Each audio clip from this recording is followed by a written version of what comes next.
Arrogant human, you defile what no alien dared touch before, roared the Overlord.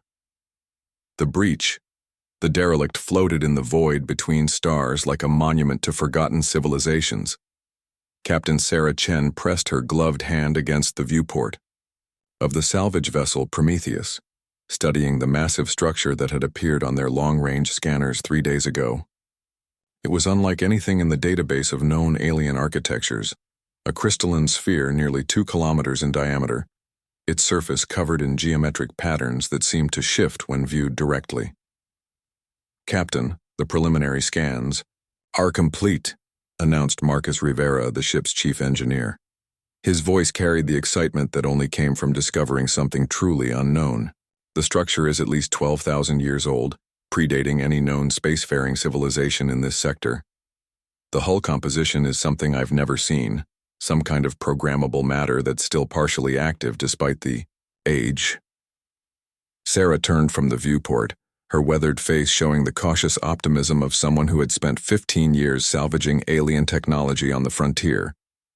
The Prometheus and her crew of 12 operated under Earth Colonial Authority, salvage licenses, exploring the vast emptiness between human space and the territories of the Greater Galactic Assembly. It was dangerous work but profitable when they found something valuable.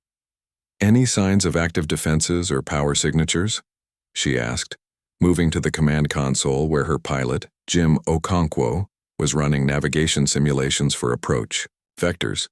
Minimal power readings from what appears to be the central core," Jim replied, his fingers dancing across the holographic controls. "Whatever this thing is, it's running on emergency power only. I'm detecting some kind of automated beacon, but it's transmitting on a frequency that doesn't match any known communication protocols." Sarah weighed their options. The smart move would be to mark the location and report it to the Colonial Authority.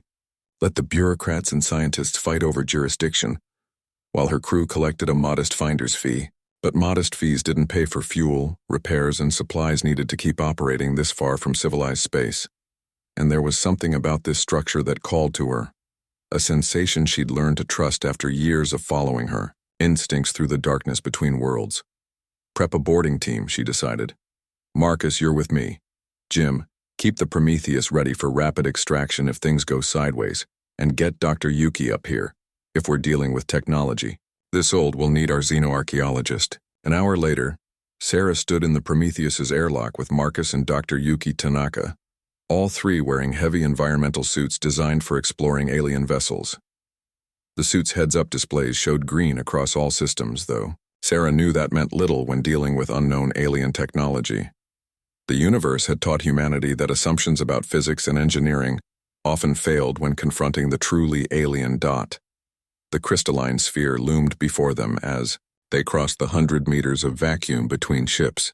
Up close, the geometric patterns on its surface were even more mesmerizing, seeming to react to their presence by glowing with soft pulses of blue-white light. Sarah located what appeared to be an access port, a hexagonal opening just large, enough for them to enter single file. "Recording everything," Dr. Tanaka said, her voice breathless with academic excitement. The surface patterns appear to be some kind of visual language, possibly a warning or identification system. "The mathematical precision is extraordinary. Whoever built this understood principles we're only beginning to grasp." They passed through the opening into a corridor that defied conventional design. The walls curved and flowed like frozen water, made from the same crystalline material as the exterior. Soft bioluminescent panels provided gentle illumination that adjusted to their movement, growing brighter as they approached and dimming behind them. The air, if it could be called that, shimmered with microscopic particles that their suits identified as some kind of preservation atmosphere. "Captain, you need to see this," Marcus called from ahead, his voice tight with awe. Sarah and Yuki hurried forward to find him standing before a massive circular door covered in intricate symbols that seemed to move and reorganize themselves as they watched. At the center was an impression that looked almost like a handprint, though it had 7 digits arranged in a pattern no human hand could match. "It's a biometric lock," Yuki observed, scanning the mechanism with her portable sensor array. "But The configuration suggests it's not looking for a specific individual's signature. Rather, it seems designed to identify species characteristics. Fascinating. It's almost as if it's meant to catalog whoever tries to access it. Sarah studied the lock, then looked at her own gloved hand. Humanity had encountered dozens of alien species since achieving faster-than-light travel 50 years ago, but they were still newcomers to the galactic community. Most species treated humans with polite condescension, viewing them as clever primitives who had stumbled onto FTL technology before properly understanding it. But that same newness meant human biological signatures weren't in many databases. "Stand back," she said, pulling off her suit's glove despite Marcus's protests about safety protocols. The preservation atmosphere tingled against her exposed skin, but didn't seem harmful. She pressed her palm against the center of the door dot. For a moment, nothing happened. Then the entire corridor blazed with brilliant light as systems throughout the structure suddenly surged to life. The door's symbols spun rapidly, creating a hypnotic spiral pattern before dissolving entirely. The massive portal split apart like a blooming flower, revealing a chamber beyond that took Sarah's breath away. It was a vast spherical room with no defined floor or ceiling, filled with floating columns of light that contained streams of data in languages no human could read. At the center floated a podium of sorts surrounded by rings of energy that rotated slowly around multiple axes. The very air hummed with power, and Sarah felt the hair on her arms stand up despite her suit's insulation. "This is it," Yuki whispered, in amazement. "This is a data archive, but the scale is beyond anything we've encountered. Those columns could contain the entire knowledge base of a civilization, maybe multiple civilizations." They moved carefully into the chamber, their magnetic boots automatically adjusting to walk along the curved surface. As they approached the central podium, a figure materialized from the light itself, a holographic projection of a being unlike any in the known species database. It stood 3 meters tall with an elongated skull, 4 arms and skin that seemed to be made of the same crystalline material as the structure itself. Biological signature recorded. It spoke directly into their minds, bypassing their ears entirely. Species designation, unknown. Classification, primitive mammalian, carbon-based, bilateral symmetry. Warning, you are accessing restricted archives of the Eternal Conclave. Sarah stepped forward, her natural leadership instincts overriding her. "Caution. I am Captain Sarah Chen of Earth, representing humanity. We mean no harm. We're explorers, seeking knowledge and understanding." The holographic being, which Sarah realized must be some kind of artificial intelligence, tilted its head in what might have been curiosity. "Humanity, species not in database. Time since last update, 11,847 standard cycles. You have breached protocols by accessing this archive without authorization from the Overseer." "We didn't know authorization was required," Sarah replied, trying to keep her voice steady. "We found this structure derelict and investigated. If we violated some protocol, it was unintentional." The AI seemed to process this information, its form flickering slightly. "Intent is irrelevant. The archives contain knowledge deemed dangerous to primitive species. Your presence here is—" It paused, its head snapping toward the central podium. "Warning. Unauthorized access to core database detected." Sarah turned to see Marcus standing at the podium, his hands hovering over what appeared to be a control interface that had materialized when he approached. "Captain, this is incredible. The interface is adapting to human neurology. I can actually read some of this. It's showing me technical specifications for technologies we've only theorized about.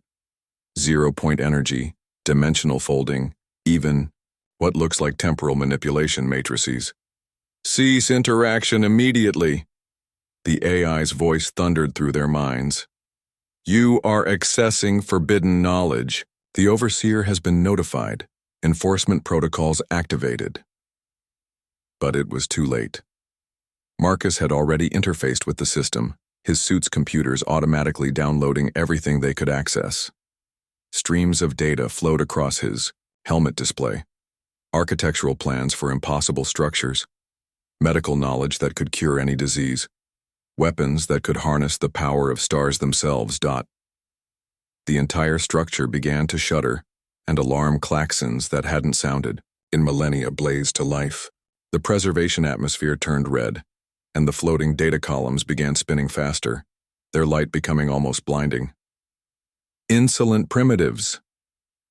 A new voice boomed through the chamber, this one definitely not the AI. It was deeper, angrier, carrying the weight of absolute authority. You have defiled what no species has dared touch in 10,000 cycles. You will answer to the Overseer for this transgression. Sarah grabbed Marcus, pulling him away from the podium as the chamber began to destabilize. We're leaving. Now. They ran for the exit, Yuki close behind, as the structure around them continued its ancient awakening. Behind them, the AI's form grew larger, more defined, its crystalline features showing something that might have been concern. The humans have accessed Archive 7, it reported to the unseen Overseer. They have downloaded specifications for transcendent technologies, initiating containment protocols. The corridor they had entered through was now alive with energy.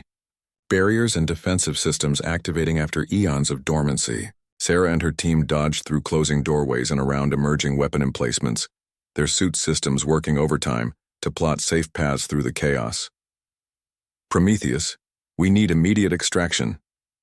Sarah shouted into her communicator as they reached the entrance port. And prep for emergency jump, we're about to have company. They burst through the opening into space, their suits' thrusters firing at maximum to close the distance to their ship. Behind them, the crystalline sphere was now fully alive, its surface blazing with angry red light. And in the distance, Sarah could see something that made her blood run cold. The characteristic flash of multiple ships dropping out of hyperspace. The Overseer's fleet had arrived. The accusation. The Prometheus shuddered as another volley of restraint fields struck her hull. Sarah gripped the command console, watching their shield readings drop steadily while Jim pushed their engines beyond safe limits. They'd been running for 3 hours, but the Overseer's fleet matched them move for move. A predator packed content to exhaust its prey before the killing blow. Jump drive still cycling, Jim reported, sweat beading on his forehead despite the bridge's cool temperature. Those restraint fields are interfering with our navigation systems. Every time I try to plot a course, they scramble our calculations. Marcus stood at the engineering station, his hands flying across multiple interfaces as he tried to counteract the alien interference. The data he'd downloaded from the archive was still streaming across secondary screens, terabytes of information. Their computers were struggling to process and categorize. "Captain, you need to see this," he said, his voice tight with disbelief. "The technology specifications I downloaded, they're not just advanced, they're purposely hidden. There are notes here, annotations from hundreds of different species, all saying the same thing. This knowledge was suppressed by something called the Eternal Conclave." Before Sarah could respond, the bridge erupted in brilliant light. When her vision cleared, 3 figures stood in the center of their command deck, 2 armored guards of a species she didn't recognize, and between them, the being that could only be the Overseer. The Overseer stood nearly 4 meters tall, its body a fusion of organic and crystalline components that seemed to shift between solid and energy states. Its 6 eyes, arranged in pairs along an elongated skull, fixed on Sarah with an intelligence that was ancient and terrible. When it spoke, reality itself seemed to vibrate with the force of its words. Humans. The word dripped with disgust. You were warned by the Keeper. You were told the archives were forbidden. Yet you persisted in your defilement. You accessed knowledge that was sealed away for the protection of all lesser species. Sarah stood slowly, refusing to be intimidated despite the overwhelming presence before her. "We're explorers. We found a derelict structure and investigated. If we violated some galactic law, we weren't aware of it. Humanity has only been spacefaring. For 50 years, ignorance is not absolution." The Overseer's roar shook the entire ship. "You have committed the ultimate transgression. You have accessed Archive 7, the compiled technological achievements of the Transcendent Ones, those who came before even the Eternal Conclave. This knowledge was deemed too dangerous for any species below level 9 consciousness to possess. Level 9. Dr. Tanaka spoke up from her position near the science station. The Galactic Assembly's classification system only goes to level 5, with the most advanced species like the Altarians at level 4. Humanity is classified as level 2. The Overseer's eyes swiveled to focus on her. The Assembly knows nothing of true advancement. They are children playing with toys while the Eternal Conclave maintains the true order of the universe. And you, humans, have just proven why primitive species must be controlled. One of the guards stepped forward, producing a device that projected a holographic display showing the archive's interior. Sarah recognized the moment Marcus accessed the central podium, but the display showed something their instruments hadn't detected: waves of energy spreading from that point of contact across vast distances, like ripples in the fabric of space itself. Your intrusion has sent a signal across 12 galaxies, the Overseer explained. Every archive, every guardian, every member of the Conclave now knows that humans have breached the Forbidden Vaults. The knowledge you've stolen could destabilize entire civilizations, upset the balance we've maintained for millions of years. Sarah felt anger rising in her chest, overtaking her fear. Maintained or controlled? Because from where I'm standing it sounds like you've been keeping species from advancing, hoarding knowledge that could help billions. The Overseer moved, with impossible speed suddenly looming directly over her. You dare question the wisdom of beings who witnessed the birth of your star? We have seen civilizations rise and fall, watched species transcend physical existence, or destroy themselves with their own advancement. The archives were sealed because that knowledge in the wrong hands leads to only one outcome: annihilation. Then teach us, Sarah countered, meeting those 6 alien eyes without flinching. If the knowledge is dangerous, help us understand it safely. Don't just forbid and punish, guide and educate. A sound emerged from the Overseer that might have been laughter if laughter could sound like breaking glass. Teach you? Humans who achieved spaceflight through violence, who split the atom and immediately used it for war? Your species has existed for a mere blink of cosmic time, and already you've nearly destroyed your own world multiple times. You are exactly the type of primitive, chaotic species the archives were sealed to protect against. The Overseer gestured, and more holographic displays appeared, showing scenes from human history: the world wars, nuclear explosions, environmental destruction, conflicts that had nearly ended civilization before humanity reached the stars. But also mixed in were other scenes: humans providing aid after disasters, scientific breakthroughs that saved millions, acts of heroism and self-sacrifice. Yes, the Overseer said, noting Sarah's focus on the positive images. You are capable of greatness, which makes you even more dangerous. A purely destructive species can be contained or eliminated. But you humans, with your capacity for both creation and destruction, your chaotic nature that somehow produces both artists and destroyers, you are unpredictable. And unpredictability is the greatest threat to cosmic order. Marcus stepped forward, his tablet displaying some of the downloaded data. This technology could solve every problem humanity faces: clean, unlimited energy, medical advances that could eliminate disease and aging, transportation that could unite worlds instantly. You're denying us a better future because you're afraid of what we might do? I am not afraid, the Overseer replied coldly. I am certain. Every species that has accessed Archive 7 without proper preparation has followed the same path. First comes the Golden Age. Disease conquered, energy unlimited, the physical universe bent to your will.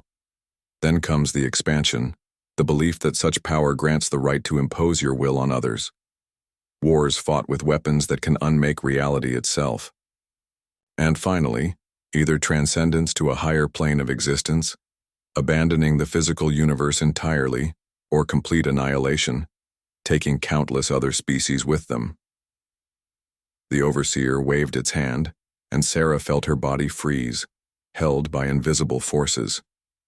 The rest of her crew experienced the same, trapped like insects in amber. The Conclave has decided. Humanity will be contained.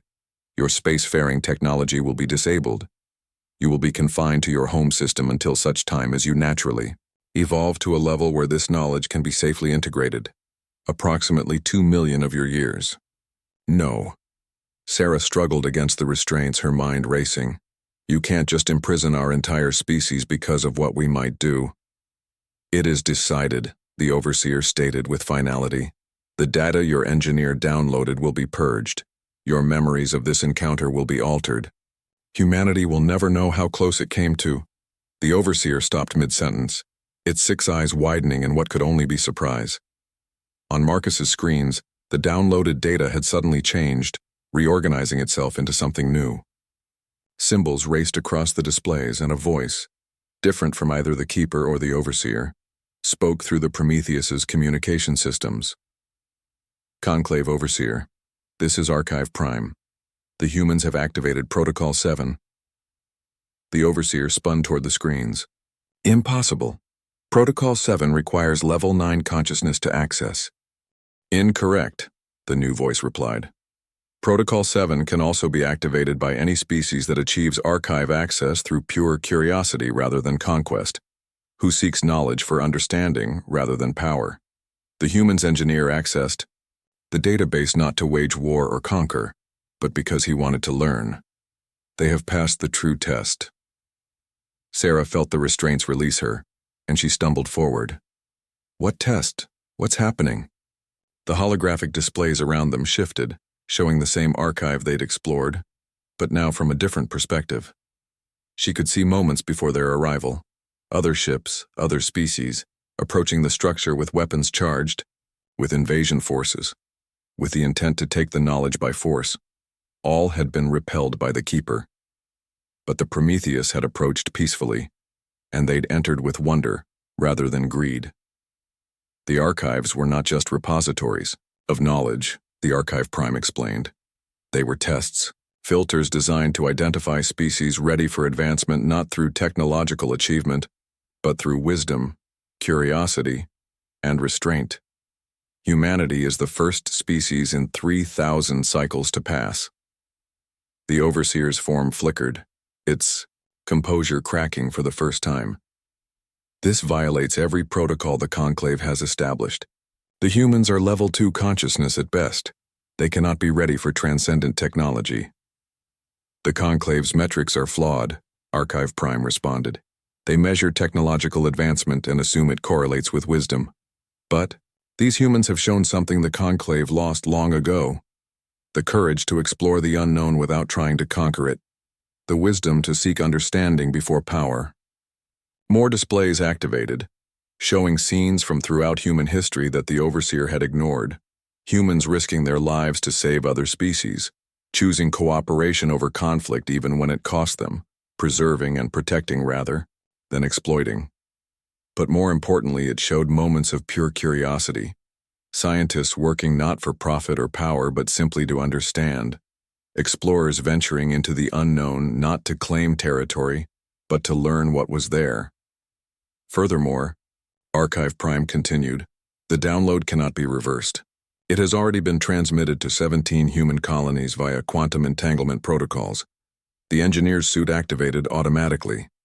Even now, human scientists on dozens of worlds are beginning to decode and understand what they've received.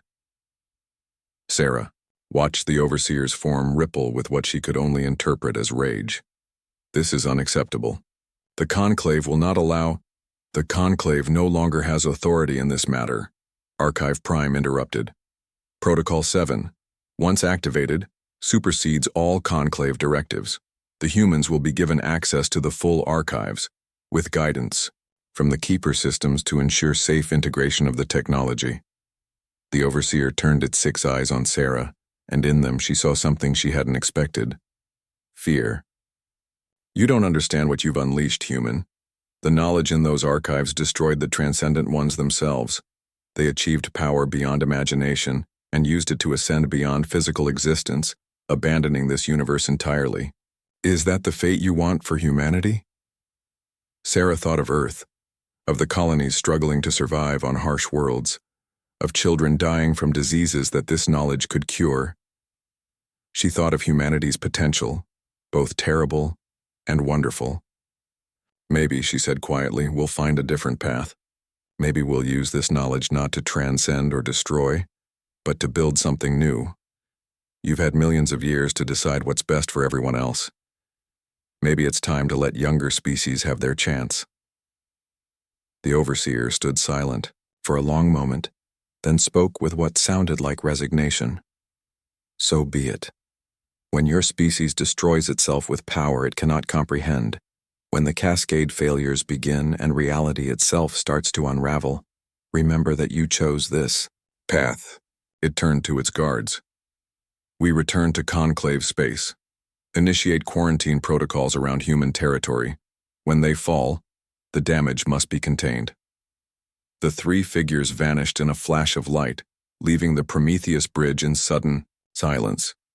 Sarah looked at her crew, all of them still processing what had just happened. On Marcus's screens, the downloaded data continued to stream, but now it was organized, categorized, with helpful annotations in perfect human languages, explaining not just what the technology did, but the principles behind it, the safeguards needed, the ethical considerations required. Dr. Tanaka was the first to speak, her voice filled with awe. Captain, do you realize what this means? We're not just getting advanced technology. We're getting the entire scientific and philosophical framework of civilizations millions of years old. This isn't just about better engines or weapons.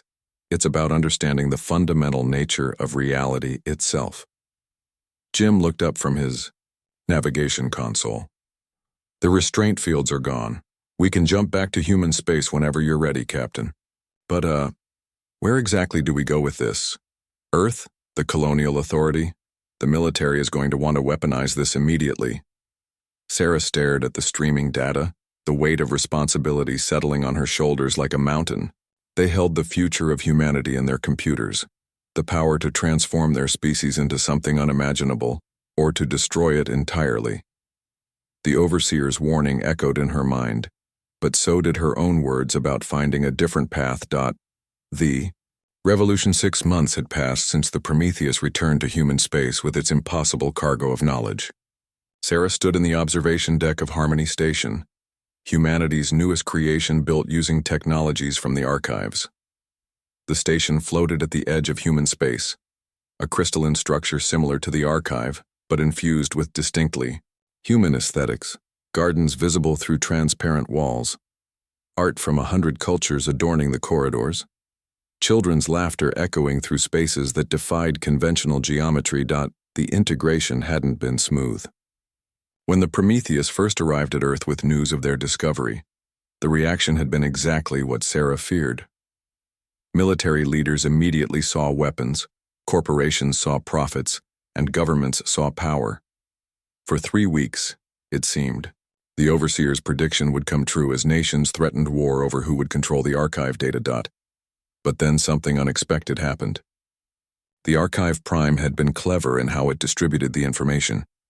Every human colony, every ship with quantum communication, every research station had received portions of the data simultaneously. No single government could monopolize it. More importantly, the Keeper AI had included something else in the transmission: historical records of the 17 species that had previously failed after accessing similar knowledge, complete with detailed analysis of their mistakes. Dr. Tanaka had led the effort to understand these failures, and her findings changed everything. Each species had failed not because of the technology itself, but because they'd tried to integrate it into existing power structures. They'd used transcendent technology to reinforce old hierarchies, to fight ancient conflicts with new weapons, to pursue the same goals with greater power. The technology had simply accelerated their existing trajectories towards self-destruction. Humanity chose a different path. The decision hadn't come from governments or militaries, but from the scientists, engineers, and ordinary citizens who had access to the data. They formed the Coalition for Responsible Advancement, refusing to work on any application of the technology without ethical oversight and global cooperation. When governments tried to force compliance, they found that the archive technology simply wouldn't work for those who intended to use it for dominance or destruction. Another safeguard the Archive Prime had embedded in the data. Sarah turned as footsteps approached. Marcus walked up beside her, carrying a tablet displaying the latest reports from the integration teams. His face showed the exhaustion of countless hours spent helping humanity understand its new gifts, but also the satisfaction of seeing their work bear fruit. The medical applications are proceeding faster than expected, he reported. We've eliminated 16 major diseases in the past month alone. Cancer is officially extinct as of yesterday. The regeneration technology is letting us regrow organs, even reverse aging in controlled cases. We're being careful, though. The Altarians' records show they nearly destroyed their society when everyone became functionally immortal, without planning for the social implications. Sarah nodded. They'd learned from the archives that biological immortality without psychological and social evolution led to stagnation and eventual madness. Humanity was taking a measured approach, extending healthy lifespan gradually while developing the social structures to handle it. What about the other species' reactions, she asked. The Galactic Assembly must be having fits about us jumping from level 2 to whatever we are now. Marcus pulled up another report. It's mixed. The younger species are demanding access to the archives, saying it's unfair for humanity to have exclusive access. The older species are split. Some side with the Overseer and want us quarantined. Others are curious about our approach. The Altarians actually sent a diplomatic delegation. They want to observe how we're handling the integration. And the Overseer? Still maintaining the quarantine around our space, but it's more symbolic than effective now. With the dimensional fold technology, we can bypass their barriers entirely. We just choose not to avoid provocation. A soft chime indicated someone requesting entry to the observation deck. Sarah authorized it, and Dr. Tanaka entered, followed by someone Sarah hadn't expected, the holographic form of the Keeper AI from the archive, now mobile thanks to humanity's advances in projection technology. Captain Chen, the Keeper said, its crystalline form shimmering in the station's light. I bring news from the Eternal Conclave. They have agreed to meet with humanity's representatives. Sarah felt her breath catch. The Conclave had been silent for 6 months, neither attacking nor communicating. Why now? Because you've done something unprecedented, the Keeper replied. In 6 months you've advanced technologically by millennia, yet your crime rate has dropped, your conflicts have decreased, and your species has become more united rather than more divided. The Conclave cannot understand how this is possible. Tanaka stepped forward, excitement in her voice. It's because we didn't just adopt the technology. We adapted our society to deserve it. We focused on education, on making sure every human understood not just how to use the new tools but why they should be used responsibly. We democratized advancement instead of hoarding it. The Keeper's form flickered, displaying scenes from across human space. New cities that floated in the clouds of Venus, terraforming projects that were healing Earth's wounds, ships exploring dimensions beyond the 3 spatial ones humans had known. But in every scene, humans were working together, teaching each other, building communities around shared knowledge rather than hidden power. The Overseer wishes to speak with you directly, Captain, the Keeper said. You were the one who first breached the archive. The Conclave wants to understand your thoughts, your motivations. Sarah looked at Marcus and Tanaka, then back at the Keeper. When? Now, if you're willing. She straightened her uniform, still the same one she'd worn as a salvage captain, a reminder of where this journey began. I'm ready. The Keeper gestured, and reality shifted around them. One moment they were on Harmony Station, the next they stood in a space that defied description, a realm where thought became form, where consciousness itself was the medium of existence. The Overseer was there, but not alone. Dozens of beings surrounded them, each representing species that had achieved level 9 consciousness. The transcendent ones who hadn't abandoned physical reality, but chose to guard it. Human Sarah Chen, the Overseer spoke, its voice less hostile than before but still carrying immense authority. You stand before the Eternal Conclave to answer a question that has perplexed us since your species accessed the archives. How have you avoided the cascade failure that claimed every previous species? Sarah thought carefully before answering. Around her, She could feel the attention of beings whose consciousness spanned galaxies, whose thoughts moved faster than light. "Because we didn't try to become you," she said simply. "Every species that failed tried to use the technology to become like the transcendent ones, to achieve your level of consciousness as quickly as possible. But we looked at your history, at theirs, and realized something. The journey matters, more than the destination." She gestured to the space around them. "You've achieved incredible power, near omniscient awareness, control over the fundamental forces of reality. But you've also become static, so focused on preventing disaster that you've stopped growing. You quarantine younger species not just to protect them, but to protect yourselves from change." The Overseer's form rippled. "You presume to lecture, beings millions of years your senior?" "No," Sarah replied calmly. "I'm offering a different perspective. Humans have a saying, 'Perfect is the enemy of good.' You've pursued perfection, safety, control. We're pursuing improvement, growth, calculated risks. We know we'll make mistakes, but we also know that mistakes are how we learn." Another member of the conclave, a being of pure light that communicated through harmonic frequencies, interjected. "But the dangers remain. The archive technology could still destroy you."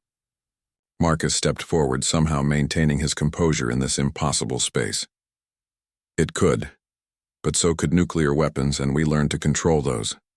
So could artificial intelligence, and we learned to work with it.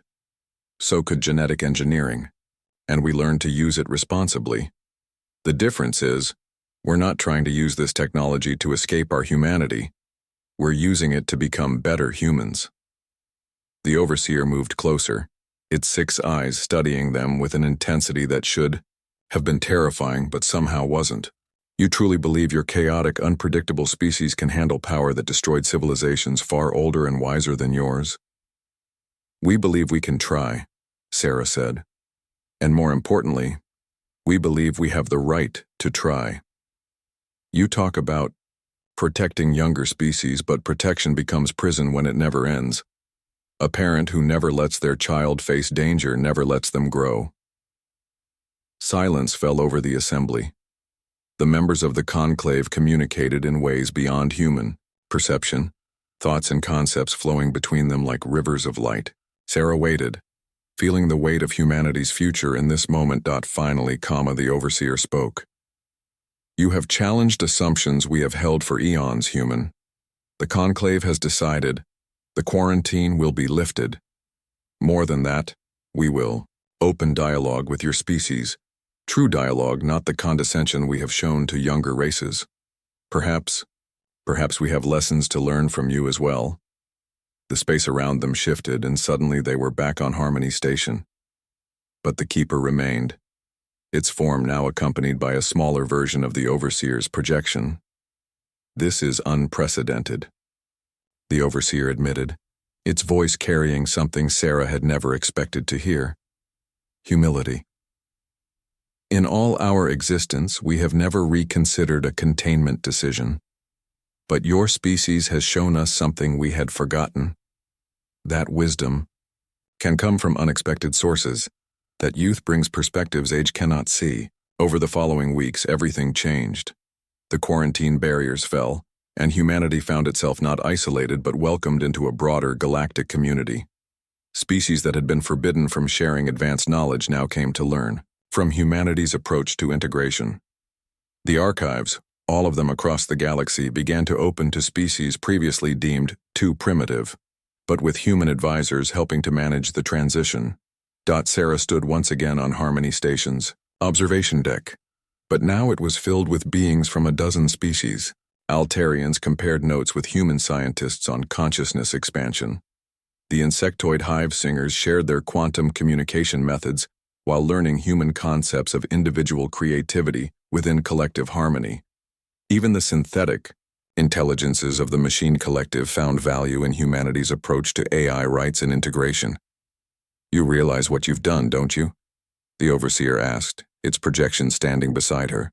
"You've started a revolution not just for humanity but for the entire galaxy. The old order, the hierarchies based on technological advancement and age, they're crumbling. Good, Sarah replied, watching a human child play with an Altarian, youngling, both laughing as they chased holographic butterflies that phased between dimensions. Maybe it's time for something new. The universe is vast enough for all of us to grow, to learn, to become something more than what we were. And if you're wrong, the overseer pressed. If this leads to the chaos and destruction I still fear. Sarah turned to face the ancient being, a smile on her weathered face. Then we'll face it together. All of us.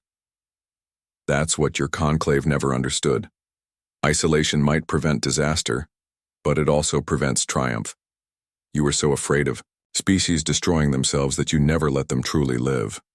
Marcus approached with a datapad showing the latest reports. Captain, we've just received confirmation. The first joint human-Altarian deep space expedition is ready to launch. They're going to explore beyond the galactic edge, into regions even the Conclave has never mapped. Using technology from the archives? The overseer asked. Enhanced by human creativity, Marcus corrected with a grin. We've modified the dimensional fold drives to work with human intuition, rather than pure calculation. Turns out our chaos, as the overseer calls it, lets us navigate quantum uncertainties better than pure logic.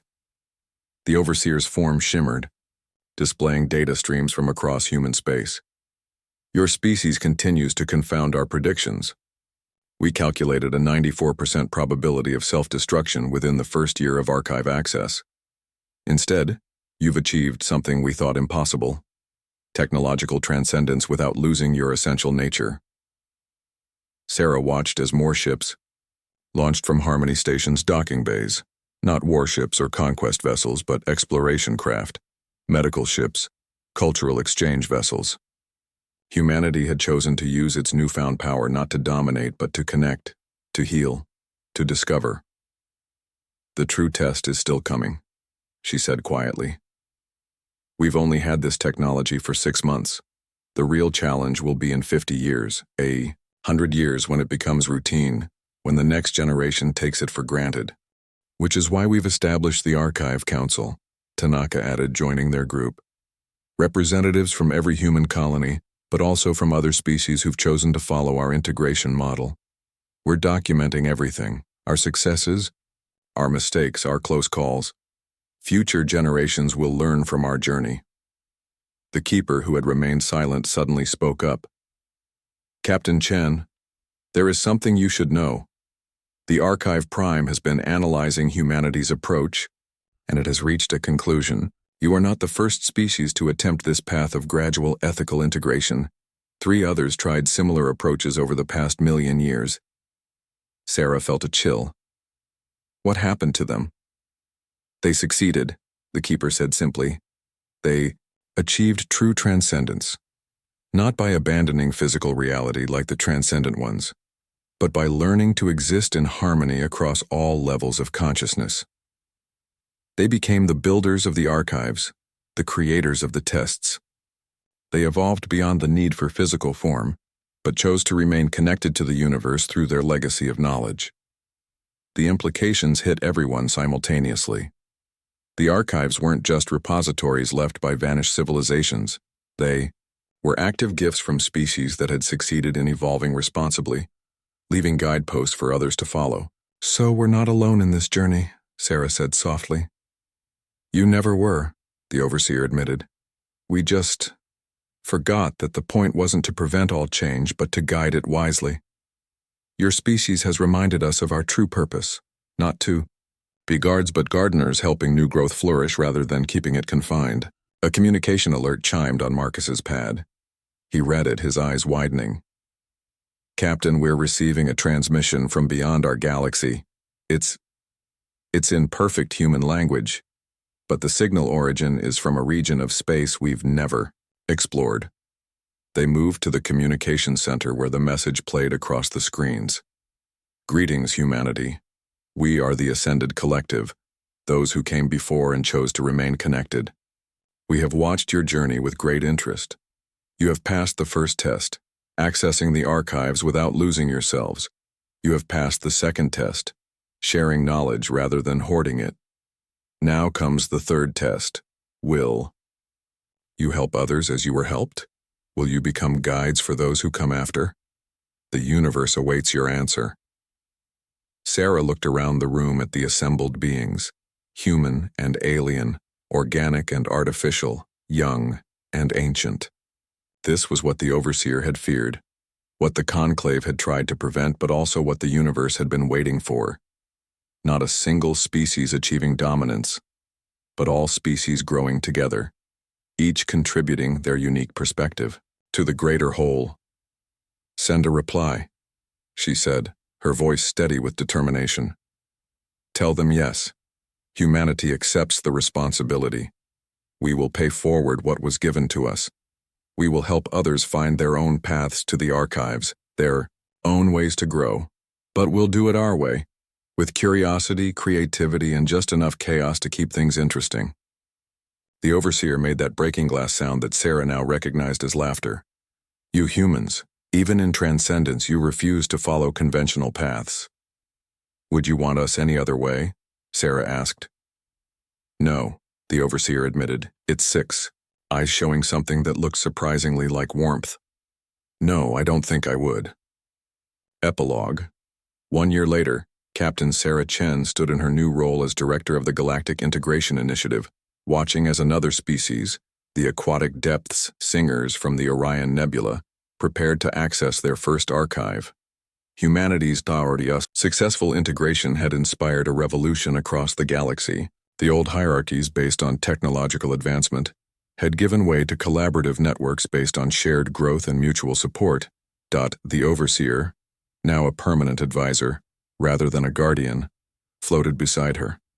Their relationship had evolved from adversarial to something approaching friendship, though she suspected the ancient being would never admit it. They're nervous, the Overseer observed, watching the Depth Singers' representatives approach the archive entrance. Their harmonic-based consciousness makes them particularly vulnerable to information overflow. They'll be fine, Sarah assured. We've paired them with the Hive Singers, who have similar collective thought patterns but have already successfully integrated Level 3 archive technology. That's the key.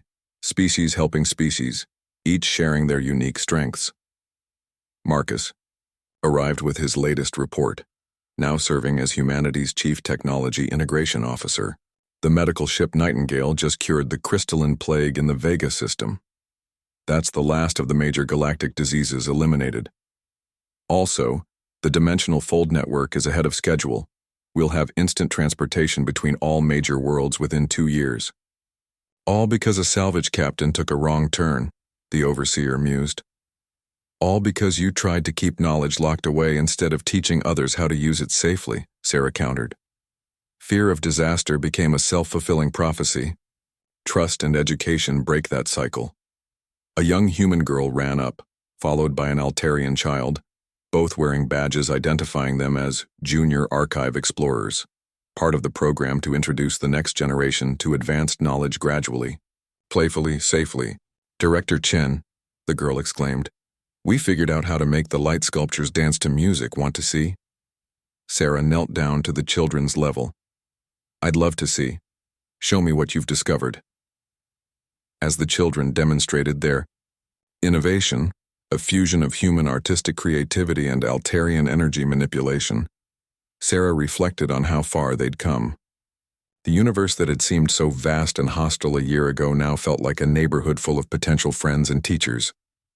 You know, the Overseer said quietly, I spent millions of years believing that order and control were the only ways to prevent catastrophe.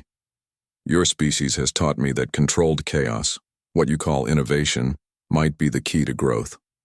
We're all teachers and students, Sarah replied, watching the children play. Even ancient overseers can learn new tricks. Indeed, the Overseer agreed, its form shimmering with what she'd learned was amusement, though I still maintain that entering the wrong orifice was an inexcusable breach of protocol. Sarah laughed, remembering how this all began, with humanity accidentally accessing something forbidden, defiling what no species had dared touch before. That accident had changed the course of galactic history, proving that sometimes the best discoveries came from going where you weren't supposed to go, touching what you weren't supposed to touch. and asking questions you weren't supposed to. Ask. The Depth Singers successfully accessed their archive, their harmonic cries of joy resonating through the station. Another species had joined the revolution. Another voice added to the growing chorus of civilizations choosing growth over safety, discovery over control. The wrong orifice, Sarah said with a smile. Sometimes the biggest mistakes lead to the greatest breakthroughs. Only humans would turn a catastrophic protocol violation into a philosophical statement, the overseer grumbled, but there was fondness in its tone. As the celebrations continued around them, Sarah looked out at the stars. No longer distant and forbidden, but full of promise and possibility. Humanity had entered where it wasn't supposed to enter, touched what it wasn't supposed to touch, and in doing so had opened doors not just for themselves, but for every species willing to walk through them. The revolution was just beginning, and Sarah couldn't wait to see where it would lead them all.